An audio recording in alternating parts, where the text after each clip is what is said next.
अयोध्या में राम मंदिर के लिए आंदोलन में प्रमुख भूमिका निभाने वाले बीजेपी के वरिष्ठ नेता लाल कृष्ण आडवाणी और मुरली मनोहर जोशी अगले महीने होने वाले प्राण प्रतिष्ठा में नहीं आएंगे। दोनों वरिष्ठ नेता स्वास्थ्य और उम्र संबंधी के कारणों से समारोह में हिस्सा नहीं ले पाएंगे। इसकी जानकारी राम मंदिर ट्रस्ट के महासचिव चंपत राय ने दी है। चंपत राय ने संवाददाताओं से कहा, दोनों परिवार के बुजुर्ग हैं और उनकी उम्र और स्वास्थ्य को देखते हुए उनसे न आने का अनुरोध किया गया है, जिसे दोनों ने स्वीकार कर लिया। प्राण प्रतिष्ठा समारोह की सभी तैयारियां 15 जनवरी तक पूरी कर ली जाएंगी। प्राण प्रतिष्ठा के लिए पूजा 16 जनवरी को शुरू होगा, जो 22 जनवरी तक जारी रहेगी, जिसमें प्रधानमंत्री नरेंद्र मोदी भी शामिल होंगे। आडवाणी जी का होना अनिवार्य है और हम ये भी कहेंगे वो कृपया ना आए। आपको मालूम है कि नहीं, आप आडवाणी जी को देखा भी है कि नहीं? आडवाणी जी की आयु में आप पहुंच पाएंगे कि नहीं पहुंच पाएंगे? डॉक्टर जोशी से मेरी स्वयं वार्ता हुई और मैंने यही कहता रहा फोन पर, आप मत आइए, और वो जिद करते रहे मैं आऊंगा। मैं नहीं समझता कि मेरे से ज्यादा संबंध आप में से किसी के हैं क्या, जितने मेरे उनसे संबंध हैं। और मैं बार बार निवेदन करता रहा, गुरुजी आप मत आइए, आपकी आयु, सर्दी, आपने घुटने बदलवाए हैं। वो कहते नहीं मैं आऊंगा, हरी इच्छा बलवान। मैं आपको बता दूं, 5 अगस्त को कल्याण सिंह जिद करने लगे मैं जरूर आऊंगा। अब क्या करें? तो मैंने उनके लड़के को कहा, इनको हाँ हाँ करते रहो, आखिर के दिन सोचेंगे। और आखिर के दिन उनको कहा आज आपको नहीं आना, मान लिया। घर के बुजुर्गों के साथ कैसा व्यवहार किया जाता है, तो इसलिए ये सवाल पूछना अच्छी बात नहीं है। ऐसा लगता है जैसे आप आडवाणी जी की मजाक उड़ा रहे हैं। INDIA गठबंधन की आज देश की राजधानी दिल्ली में एक बैठक होने वाली है। इस बैठक से पहले दिल्ली के मुख्यमंत्री अरविंद केजरीवाल तमिलनाडु भवन पहुंचे, या उन्होंने तमिलनाडु के मुख्यमंत्री MK स्टालिन से मुलाकात की। बता दें कि तमिलनाडु के मुख्यमंत्री MK स्टालिन INDIA गठबंधन की बैठक में शामिल होने दिल्ली आए हैं।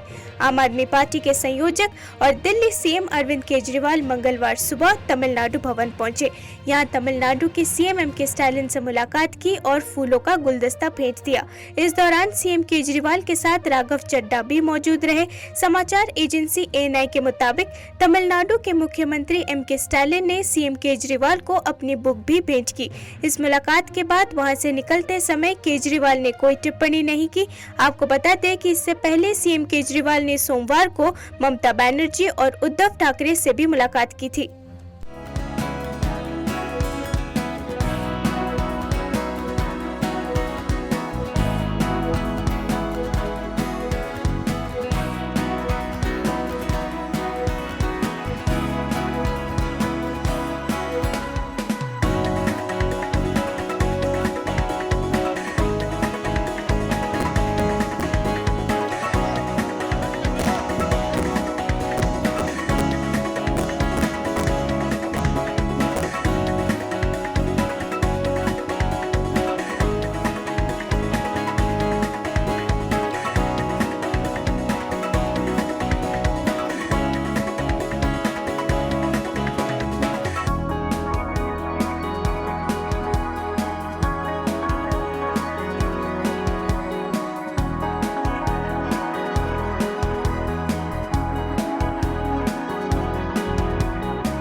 आम आदमी पार्टी के नेता और दिल्ली के स्वास्थ्य मंत्री सौरभ भारद्वाज ने दिल्ली के मुख्यमंत्री अरविंद केजरीवाल को ED के ताज़ा समन को लेकर भारतीय जनता पार्टी पर तीखा हमला बोला और कहा कि वो दिल्ली के मुख्यमंत्री अरविंद केजरीवाल की लोकप्रियता से डर गए हैं। उन्होंने कहा, जिस तरह से केंद्र सरकार आम आदमी पार्टी के पीछे है, ऐसे लगता है कि वो CM अरविंद केजरीवाल की लोकप्रियता से डर गए हैं। उन्होंने कहा, अगर संजय सिंह, मनीष सिसोदिया और सत्येंद्र जैन बीजेपी में शामिल होते हैं तो उन्हें उसी तरह क्लीन चिट दे दी जाएगी जिस तरह छगन भुजबल और अजित पवार को क्लीन चिट दे दी गई थी। हम डरे हुए नहीं हैं और हम भाजपा से लड़ेंगे। जिस तरीके से भारतीय जनता पार्टी की केंद्र सरकार आम आदमी पार्टी के पीछे पड़ी है, ऐसा लगता है कि अगर भारतीय जनता पार्टी को किसी की पॉपुलैरिटी से डर है तो वो अरविंद केजरीवाल जी हैं। अगर आज संजय सिंह जी, सत्येंद्र जैन जी और मनीष सिसोदिया जी भारतीय जनता पार्टी में शामिल होने के लिए तैयार हो जाते हैं, तो जिस तरीके से छगन भुजबल और अजीत पवार को क्लीन चिट दी गई है, उसी तरीके से आम आदमी पार्टी के नेताओं को भी क्लीन चिट मिल जाएगी। मगर हम लोग डरने वाले और दबने वाले नहीं हैं। हम लोग डट के भारतीय जनता पार्टी का मुकाबला करेंगे। दिल्ली में INDIA गठबंधन की बैठक से पहले पटना में नीतीश कुमार को नेतृत्व सौंपने वाले पोस्टर को लेकर सियासत तेज हो गई है। आनन फानन में सभी पोस्टर्स को हटा तो लिया गया है, लेकिन बात दिल्ली तक पहुंच गई है। एक तरफ JDU ने पोस्टर को लेकर सफाई दी है, तो वहीं BJP ने इसको लेकर तंज कसा है। केंद्रीय गृह राज्य मंत्री नित्यानंद ने दिल्ली में कहा कि नीतीश कुमार को बिहार के लोग तो देखना नहीं चाहते, उन्हें देश की जनता क्यों देखना चाहेगी। नित्यानंद राय ने कहा कि बिहार की जो हालत नीतीश कुमार ने बना दी है और बिहार की सरकार की जो स्थिति है, उससे हर कोई वाकिफ है। बिहार में विधि व्यवस्था चौपट हो गई है, विकास नाम की कोई चीज ही नहीं है। जो भी विकास के काम कर रहे हैं वो केंद्र के पैसों से किए जा रहे हैं। ऐसे में जो बिहार को नहीं संभाल पा रहे हैं तो उनको कौन स्वीकार करने वाला है। राजनीति में नीतीश कुमार का कोई महत्व नहीं रह गया है। जब बिहार के लोग नीतीश कुमार को नहीं देखना चाहते हैं तो देश का तो सवाल ही नहीं उठता है। बिहार की स्थिति जो नीतीश कुमार जी बना दिए है, जो बिहार सरकार की स्थिति है, जो बिहार को नहीं संभाल रहे हैं, बिहार में जहाँ विधि व्यवस्था बिल्कुल चौपट है, विकास नाम की कोई चीज नहीं है। जो भी विकास हो रहा है वो माननीय प्रधानमंत्री नरेंद्र मोदी जी की विकास की योजनाओं से हो रहा है, कल्याणकारी योजना से हो रहा है। उनको कौन स्वीकारने वाला है, और उनका कोई महत्व अब राजनीति में रह भी नहीं गया है। नीतीश जी ना अब बिहार उनको देखना चाहते हैं और देश का तो सवाल ही नहीं उठता है। शिवसेना शिंदे गुट के नेता दीपक केसरकर नागपुर के रेशमी बाग में RSS संस्थापक डॉक्टर हेडगेवर स्मृति मंदिर पहुंचे। भाजपा के विधायक और अन्य मंत्री आज RSS संस्थापक डॉक्टर KB हेडगेवर और MS गोलवालकर की समाधि पर पहुंच रहे हैं। RSS नेता श्रीधर गड़गे ने नागपुर में कहा, हर साल महाराष्ट्र विधानसभा के शीतकालीन सत्र के दौरान भाजपा विधायक यहां डॉक्टर हेडगेवर की समाधि पर आते हैं। मीडिया से नई शिक्षा प्रणाली पर बात करते हुए शिवसेना शिंदे गुट के नेता दीपक केसरकर ने कहा कि नई शिक्षा नीति के अनुसार हम प्री प्राइमरी के संबंध में निर्णय लेंगे। उन्होंने कहा, डॉक्टरों और विशेषज्ञों की कमेटी बना ली गई है। विशेषज्ञों का मानना है कि जब बच्चे सुबह जल्दी उठते हैं तो उनके दिमाग के विकास में कुछ दिक्कत आती है। इसकी पुष्टि होने के बाद स्कूल का समय निर्धारित किया जाएगा। प्रतिवर्ष इनका जब शीतकालीन उनका अधिवेशन यहाँ होता है नागपुर में, संसद के शीतकालीन सत्र के दौरान विपक्ष के सांसदों के हंगामे और विरोध प्रदर्शन की वजह से आज 49 और सांसदों को निलंबित कर दिया गया। इस तरह से संसद के इतिहास में अब तक का सबसे बड़ा एक्शन लिया गया।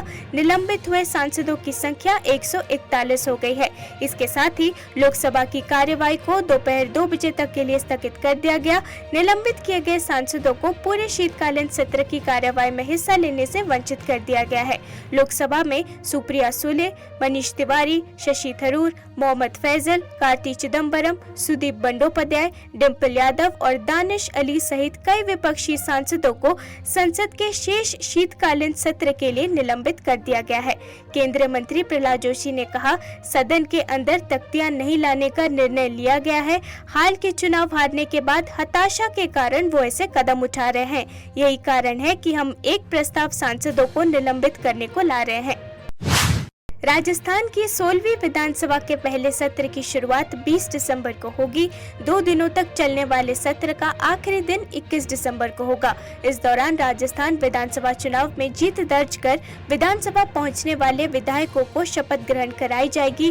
राजस्थान के राज्यपाल कलराज मिश्र ने 16वीं विधानसभा के पहले सत्र को आहूत करने की स्वीकृति प्रदान कर दी है। 16वीं विधानसभा का पहला सत्र 20 दिसंबर 2023 से शुरू होगा। होगा। इस सत्र में प्रोटेम स्पीकर कालीचरण सराफ द्वारा 20 दिसंबर को नवनिर्वाचित विधायकों को शपथ दिलवाई जाएगी। दूसरे दिन 21 दिसंबर को शेष रहे विधायकों की शपथ और राजस्थान विधानसभा के स्पीकर का चुनाव होगा। आगामी लोकसभा चुनाव में बहुजन समाज पार्टी भारतीय जनता पार्टी की राह पर चलने की तैयारी कर रही है। जिस तरह बीजेपी ने 5 राज्यों के विधानसभा चुनावों में सांसदों और केंद्रीय मंत्रियों को चुनावी मैदान में उतारकर 3 राज्यों में प्रचंड जीत हासिल की, उसी तरह बहुजन समाज पार्टी सुप्रीमो मायावती ने भी लोकसभा चुनाव में नया प्रयोग करने का मन बना लिया है। बहुजन समाज पार्टी ने बीजेपी की राह पकड़ ली है और 2024 के लिए इसी रणनीति पर काम करने वाली है। माना जा रहा है कि बीजेपी 2024 में भी कुछ इसी तरह का प्रयोग करने वाली है। आईपीओ बाजार के लिए सबसे बड़ा हफ्ता आ गया है।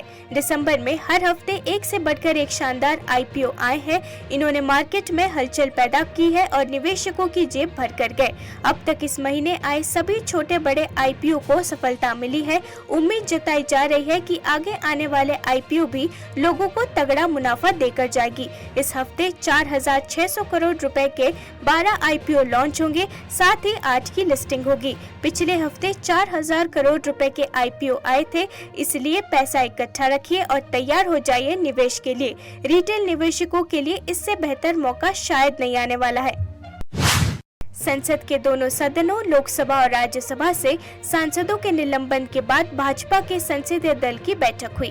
इस दौरान प्रधानमंत्री नरेंद्र मोदी ने सांसदों को संबोधित भी किया। उन्होंने संसद की सुरक्षा में सेंध की घटना पर विपक्षी पार्टियों को घेरते हुए कहा, कुछ पार्टियां संसद में हुई घुसपैठ का समर्थन कर रही थी। ये सेंध लगने जितनी ही खतरनाक बात है। प्रधानमंत्री मोदी ने कहा कि जो भी लोग लोकतंत्र पर भरोसा करते हैं, उन्हें इस सुरक्षा में सेंध की साझा तौर पर आलोचना करनी चाहिए थी। प्रधानमंत्री ने संसद में विपक्षी दलों के विरोध प्रदर्शन को लेकर भी निशाना साधा और कहा कि उनका यही आचरण रहा तो 2024 के लोकसभा चुनावों में उनकी संख्या और कम हो जाएगी और इससे भाजपा को फायदा होगा। प्रधानमंत्री ने कहा कि विपक्षी दल हालिया विधानसभा चुनावों में अपनी हार से हताश और निराश है और इसलिए संसद की कार्यवाही बाधित कर रहे हैं। उन्होंने भाजपा सदस्यों से गरिमा बनाए रखने और लोकतांत्रिक आचरण करने का आह्वान किया।